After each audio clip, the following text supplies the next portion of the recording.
Hi, Mr. Sussman here, back with another presentation for language arts students in 7th and 8th grade. And today I'm going to provide you with a fast and easy introduction to persuasive essays. We're going to be looking at the following questions. First, just what the heck is a persuasive essay?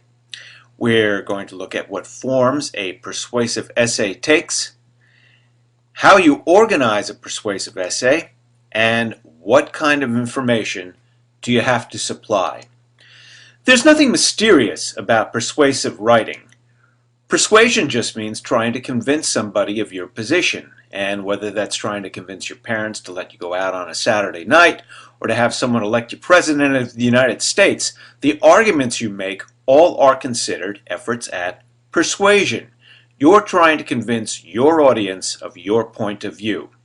In writing, such attempts can be seen everywhere. Some typical examples are short essays, letters to newspaper editors, letters to individuals, TV and radio commentators, etc. So let's take a look at the parts of a persuasive essay.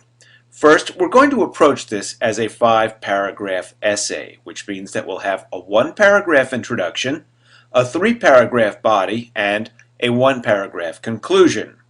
The very first thing you have to do, of course, is have a topic.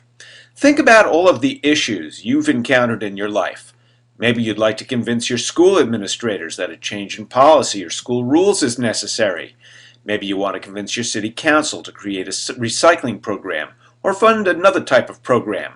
And perhaps you want to convince a rap group that you'd like them to visit your city. All of these are fertile grounds for persuasive writing. Once you have your topic, you're on your way toward writing your introduction. The introduction should have 2 parts. First, there's the opinion statement, in which you state your position on a topic, and then you include a brief summary of your arguments. And usually that's 1 sentence that sums them up, and that you'll make in more detail in the 3-paragraph body. Speaking of the body, from the introduction we then move into the body of the piece. Here you write 3 paragraphs, each of which is devoted to one of your arguments, and each of those paragraphs should also contain details that support your position. And finally, you add a conclusion. The conclusion to a persuasive essay or letter usually contains 2 elements. First, you restate your topic and your basic arguments, but you don't use the exact same words you used in your introduction. You vary it a little. You'll see what I mean in the upcoming example. In addition, your conclusion should have a call to action. Most of the time, a persuasive essay is intended to convince someone to do something. And that's where the call to action comes in. You very specifically urge someone to take action that will bring about a situation that you favor. So, let's look at a solid, very realistic example. At Mountain View School in Phoenix, where I teach, many of the 7th and 8th grade students hate the fact that we require school uniforms. So that's a topic that's ripe for a piece of persuasive writing, such as a letter to the principal opposing the policy. In the introduction, we state our opinion. Mountain View school uniforms are a bad idea.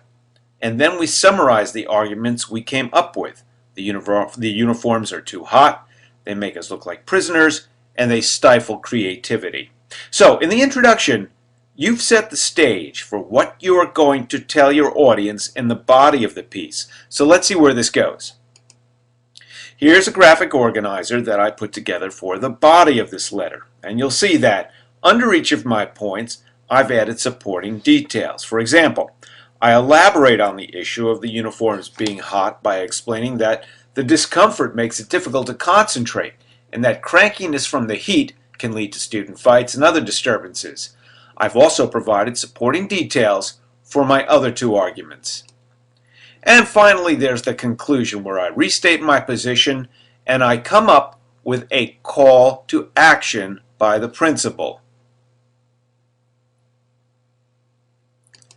So let's see how this plays out. I've put together a finished essay using the graphic organizer. The finished essay contains all the points that I had in the boxes that you saw on the previous slides. So here's how the letter goes. Dear Mrs. Dyke, I realize that the school policy is that students have to wear uniforms, but I believe that this policy should be changed because uniforms are too hot. They make us look like prisoners and they stifle our creativity. So, there is my introduction, and please note that it contains the opinion statement up top and a summary of my arguments, which I'm going to elaborate on in the body. First, because the uniforms are hot, it is difficult for us to concentrate on our studies. In addition, the discomfort can make students cranky, which can lead to fights. Second, having all students wear uniforms makes us look like prisoners, which damages our self-esteem. Also, uniforms give visitors a poor impression of the school. And those were the first two paragraphs of the body, and then we have the third. Finally, the sameness of the uniforms day after day stifles our creativity. Their drabness gets in the way of our mental stimulation, and the absence of variety dulls our interest in school. So, I have taken the three arguments that I summarized in the introduction, and I've added them to the body with supporting details that round things out. Now it's time for the conclusion. First, a summary of what I said in the introduction, but in different words. In conclusion, I hope you see that because uniforms are too hot, make us look like prisoners, and get in the way of our creativity, they should be abolished. And then, my call to action. Please consider my arguments, and if you agree, I urge you to speak to the school site council as soon as possible about abolishing school uniforms. Sincerely, and then I would sign my name. So, let's summarize what we've learned here. First, a persuasive essay is a piece of writing in which you try to convince your audience of your point of view. Second, persuasive writing frequently takes the form of letters, essays, and TV and radio scripts. Persuasive writing can be approached as a 5-paragraph essay. In the introductory paragraph, you state your position on an issue and provide 3 or more reasons for your point of view. In the body, you elaborate on those reasons with supporting details. And in the conclusion, you restate your argument and issue a call for action. And now you know how to write a persuasive essay.